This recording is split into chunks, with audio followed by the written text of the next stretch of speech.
Hey guys, welcome back to our channel Newton hub, the complete place for learning. So guys, last video में अभी तक जो हमने discussion किया है वो देखा है कि हाइब्रिडाइजेशन ऑफ कार्बन एटम क्या होता है। हिस्ट्री के बारे में हम देख चुके हैं, ऑर्गेनिक कंपाउंड्स की कैटिनेशन टेट्रावैलेंसी को कंप्लीट कर चुके हैं। आज के इस वीडियो में हम बात करेंगे फॉर्मेशन ऑफ सिग्मा बॉन्ड और pi bond of the carbon compound. Carbon compound के बीच में सिग्मा बॉन्ड और पाई बॉन्ड कैसे बनते हैं और नंबर ऑफ सिग्मा बॉन्ड और पाई बॉन्ड को कैलकुलेट करना हम इस वीडियो में सीखने वाले हैं। तो चलिए आज की इस वीडियो को स्टार्ट करते हैं।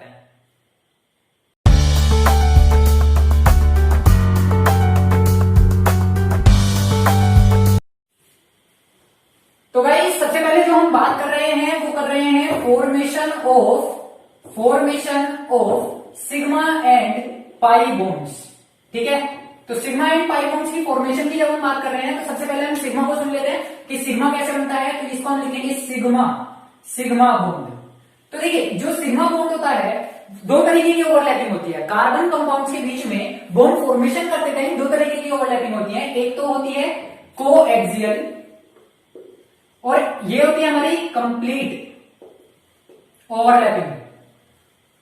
कोएक्सियल ओवरलैपिंग बोल दीजिए, जो कि कैसी होती है, कंप्लीट ओवरलैपिंग होती है। और एक हमारे पास कौन सी होती है, यहाँ पे एक्सियल होती है, जो कि वर्टिकल शेप में होती है। वो हमारी इनकम्प्लीट या पार्शियल ओवरलैपिंग हम उसको बोल सकते हैं। उसका नाम होता है साइडवेज ओवरलैपिंग, जो कि कैसी है, पार्शियल ओवरलैपिंग है। पार्शियल ओवरलैपिंग यानी कि यहां पर कंप्लीट तरीके से ऑर्बिटल ओवरलैपिंग में या मिक्सिंग में पार्टिसिपेशन नहीं देते हैं। तो ये बात आप ध्यान रखेंगे कि जब कभी भी कोएक्सियल ओवरलैपिंग होगी, जब कभी भी कैसी होगी, कोएक्सियल को मैं भी आप लोगों को बताऊंगा कि किस तरीके से होती है, साइडवेज भी मैं आप लोगों को बताऊंगा अभी। तो सबसे पहले जो चीज याद रखनी है कोएक्सियल के बारे में कि कोएक्सियल ओवरलैपिंग जब कभी भी कहीं मिलेगी तो वहां पर सिग्मा बॉन्ड की फॉर्मेशन होगी। ठीक है, वहां पर कौन से बॉन्ड की फॉर्मेशन होगी, सिग्मा बॉन्ड की फॉर्मेशन होगी।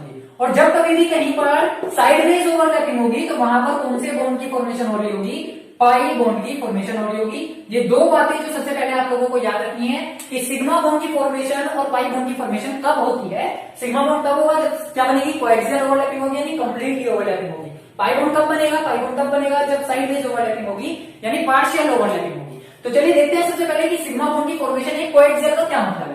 तो जो ये सिग्मा बॉन्ड है, देखो सिग्मा बॉन्ड की फॉर्मेशन हमेशा ही तब होती है जब एस एस ऑर्बिटल ओवरलैप करे, या एस और पी ऑर्बिटल ओवरलैप करे, या पी और पी ऑर्बिटल ओवरलैप करे। लेकिन किस पोजीशन में, लेटरल पोजीशन में, है ना, कोएक्सियल पोजीशन में। जब एस एस ऑर्बिटल या एस पी ऑर्बिटल और P P orbital coaxial overlapping करते हैं तो सिग्मा बॉन्ड फॉर्मेशन होती है। तो आप इसे कैसे बताएंगे, व्हेन एस एस ऑर्बिटल, या इस तरीके से when 1s orbital, when 1s 2p orbital, when 2p 2p orbital overlap together at coaxial position, then sigma bond is formed। वहां पर क्या बनता है, सिग्मा बॉन्ड बनता है। अब देखिए, ये जो हो रहा है ये 1s के बीच में हो सकता है, 2s के बीच में भी हो सकता है। ये यहाँ पे 1s 2p के बीच में हो सकता है, ये 2s 2p के बीच में हो सकता है। लेकिन यहाँ पर जो ओवरलैपिंग है वो केवल और केवल 2p और 2p के बीच में ही होगी।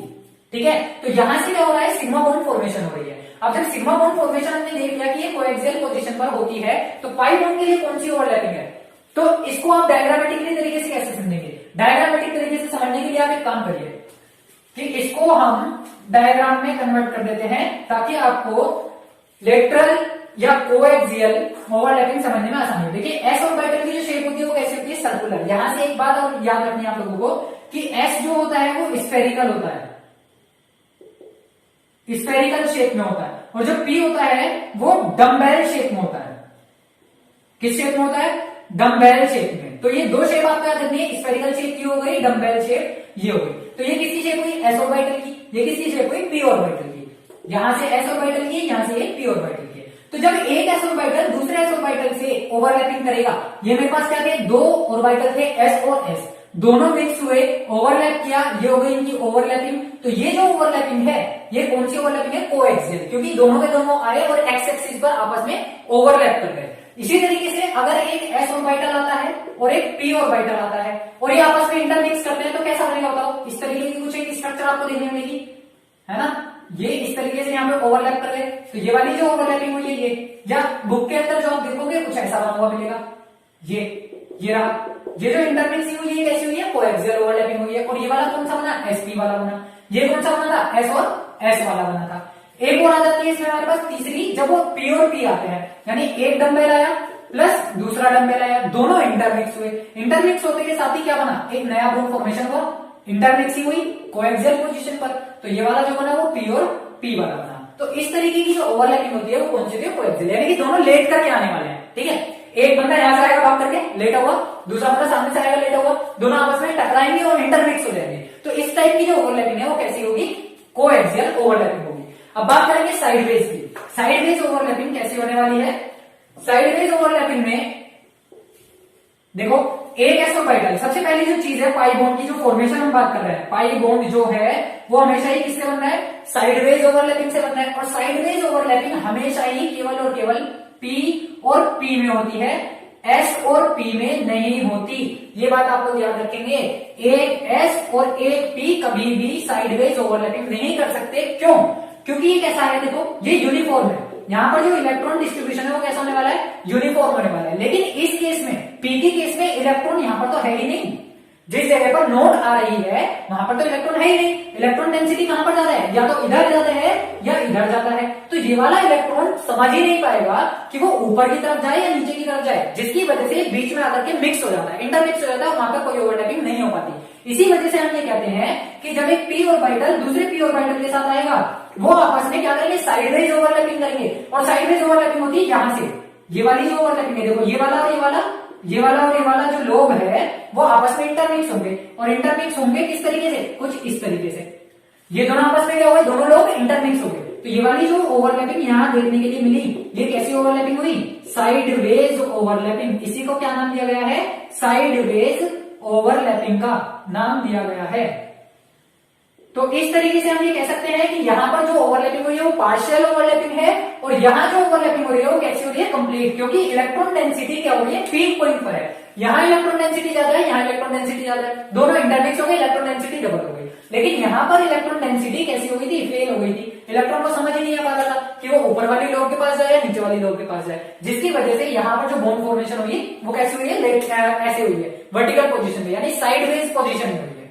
तो आई होप कि आप लोगों को ये सिग्मा बॉन्ड और पाई बॉन्ड फॉर्मेशन का मतलब समझ में आ गया होगा। इससे आगे की बात जानते हैं जो कि बहुत ज्यादा इंपॉर्टेंट है। देखिए इससे आगे जो हम बात करेंगे वो बात करेंगे सिग्मा बॉन्ड और पाई बॉन्ड में से कौन स्ट्रॉन्गर है, उसके बारे में हम देखने वाले हैं। अब एक चीज आप लोग बताइए कि अगर मैं इस तरीके की ओवरलैपिंग करके आ रहा हूं, है ना, और एक बार मैं इस तरीके की ओवरलैपिंग करके आ रहा हूं, तो दोनों के बीच के बॉन्ड को तोड़ना कहां पे आसान होगा, मतलब कि ये बॉन्ड आया, ये बॉन्ड आया, यहां से ये ओवरलैपिंग हुई और यहां से ये ओवरलैपिंग हुई।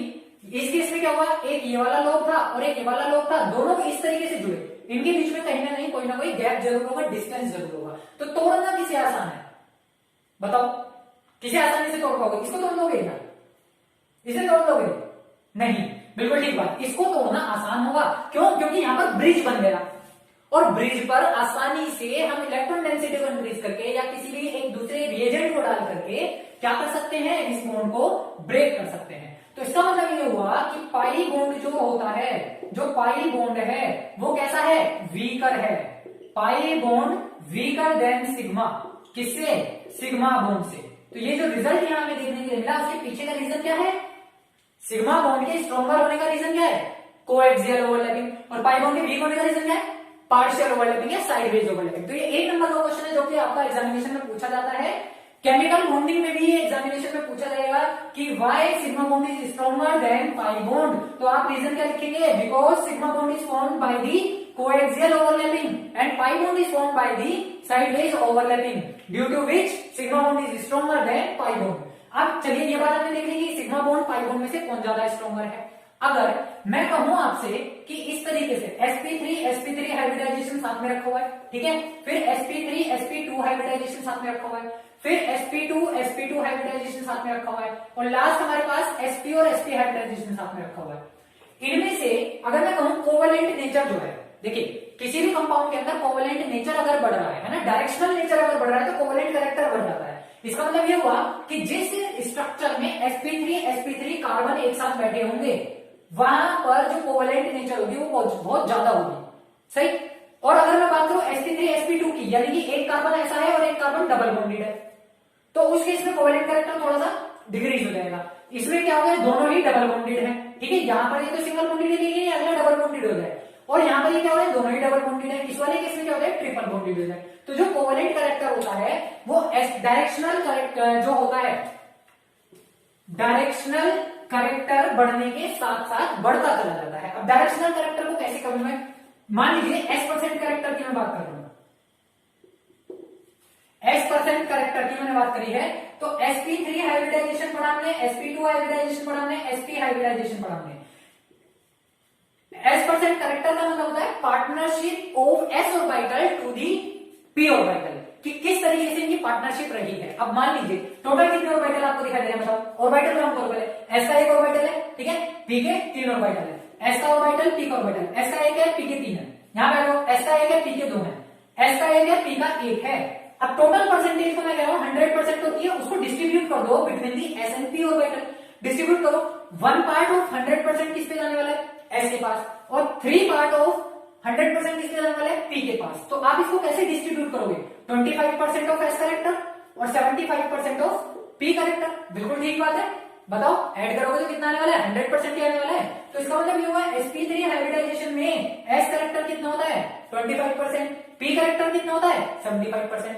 sp2 पे आ जाओ, s का 1 है, p के 2 है। अब इसको 3 पार्ट्स में डिवाइड करो आप इंडिविजुअली, 2 + 1 टोटल कितना हुआ 3, तो इसका मतलब 33.33% आपके पास क्या होने वाला है, एस कैरेक्टर, और बाकी का 66 पॉइंट कितना रहेगा, 66% अप्रोक्स में 67% कितना हो गया, किसके पास चला गया, पी ऑर्बिटल के पास चला गया। तो S character in sp2 hybridisation कितना हो गया, 33.33%। sp हाइब्रिडाइजेशन पर, sp हाइब्रिडाइजेशन में दोनों 1-1 है, इसका मतलब 50-50% की पार्टनरशिप है। तो इसका मतलब यहाँ क्या होगा, 50% एस कैरेक्टर, 50% पी कैरेक्टर। तो एस कैरेक्टर क्या होता जा रहा है, बढ़ता जा रहा है, जैसे जैसे हाइब्रिडाइजेशन कैसा हो रहा है, sp3 से sp2 की तरफ जा रहा है। तो एस कैरेक्टर जो बढ़ रहा है, एस कैरेक्टर बढ़ने के साथ साथ यहां पर बॉन्ड एंगल जो कि हम पहले स्टडी कर चुके हैं प्रीवियस पार्ट में, वो भी क्या होता जाता है, डिक्रीज होता जाता है। बॉन्ड एंगल डिक्रीज होने के साथ साथ बॉन्ड एंगल भी, मैं बात कर रहा हूं बॉन्ड एंगल क्या हो रहा है, इंक्रीज हो रहा है, सॉरी, है ना। बॉन्ड एंगल तो क्या होता है, इंक्रीज होता है, और बॉन्ड लेंथ की हम जो बात करें, बॉन्ड लेंथ डिक्रीज होती है। कैसे डिक्रीज होती है, अब देखो बॉन्ड लेंथ कैसे डिक्रीज होगी, sp3 हाइब्रिडाइजेशन में जो कार्बन होते हैं इस तरीके से कनेक्टेड होते हैं, यहां पर जो बॉन्ड लेंथ होती है 154 पिकोमीटर की, कितनी होती है, 154 पिकोमीटर की। sp2 हाइब्रिडाइजेशन कैसा होगा, एक कार्बन के बीच में क्या पाया जाएगा, डबल बॉन्ड, बाकी के कुछ ऐसे जुड़े होंगे, तो यहां पर जो बॉन्ड लेंथ मिलेगी वो कितनी मिलेगी, 134 पिकोमीटर की मिलेगी। क्यों, क्योंकि इंटरेक्शन ऑफ इलेक्ट्रॉन्स क्या हो गया, ज्यादा हो गया, इलेक्ट्रॉन्स के बीच में अट्रैक्शन ज्यादा हो गया, जिसकी वजह से बॉन्ड लेंथ थोड़ी सी श्रिंक हो गई है, डिक्रीज हो गई है। जैसे ही sp हाइब्रिडाइजेशन आएगा, इसका मतलब ट्रिपल बॉन्ड आ गया, तो उस केस में जो बॉन्ड लेंथ होगी वो और डिक्रीज हो जाएगी, वो कहां तक जाएगी, 120 पिकोमीटर तक जाएगी। तो on the basis of S character हम क्या कैलकुलेट कर सकते हैं, बॉन्ड लेंथ भी कैलकुलेट कर सकते हैं। जैसे जैसे एस कैरेक्टर बढ़ेगा बॉन्ड एंगल बढ़ेगा, लेकिन बॉन्ड लेंथ डिक्रीज होगी। तो यहां से रिजल्ट आपको देखने के लिए मिल गया कि s character increases, s% character increases, तो bond length decreases, but bond angle क्या हो जाएगा, इंक्रीज हो जाएगा। तो ये था आपका सिग्मा बॉन्ड और पाई बॉन्ड। अब चलिए फटाफट से 2 क्वेश्चन ले लेते हैं जिसमें हम सिग्मा बॉन्ड और पाई बॉन्ड की कैलकुलेशन करना सीखेंगे।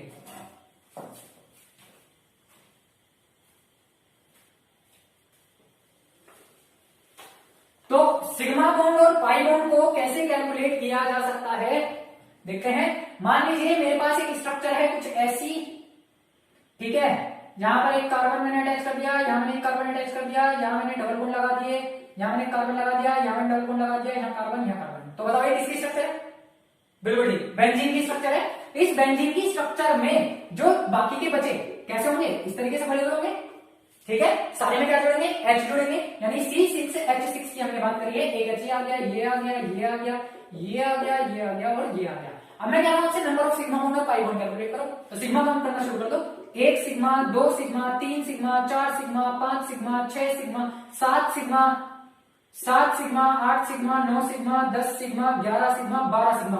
टोटल सिग्मा बॉन्ड कितना है, 12। पाई बॉन्ड कितने हैं, 1, 2 और ये वाला 3। तो 3 कितने हैं, 3 कौन से हैं, पाई बॉन्ड है। इस तरीके से आप क्या कर लोगे, सिग्मा बॉन्ड और पाई बॉन्ड को कैलकुलेट कर लोगे। साथ में फॉर एग्जांपल ले लेते हैं, जैसे carbon CH3C double bond C, ये आ गया H, ये आ गया H, ये आ गया C, triple bond C।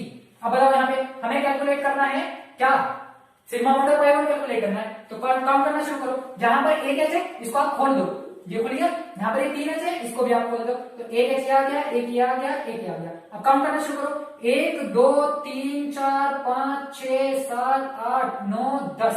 Total sigma कितने हुए, सिग्मा टोटल हुए 10।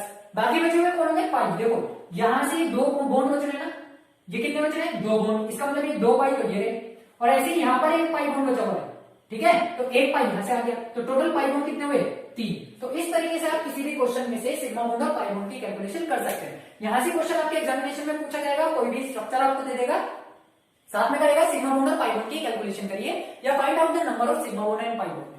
तो अब अगर आप लोगों को अभी भी कोई डाउट हो सिग्मा बॉन्ड और पाई बॉन्ड को लेकर के, तो आप कमेंट सेक्शन में जाइए और मुझे कमेंट करके बताइए कि इनमें से कौन सी चीजें आप लोगों को क्लियर नहीं हुई है। मैं कोशिश करूंगा कि आपका वो डाउट क्लियर कर सकूं। आज के लिए केवल इतना ही, मैं मिलूंगा आपसे नेक्स्ट वीडियो में नेक्स्ट कंटेंट के साथ, नेक्स्ट टॉपिक के साथ। तब तक के लिए आप लोग पढ़ते रहिए और बढ़ते रहिए।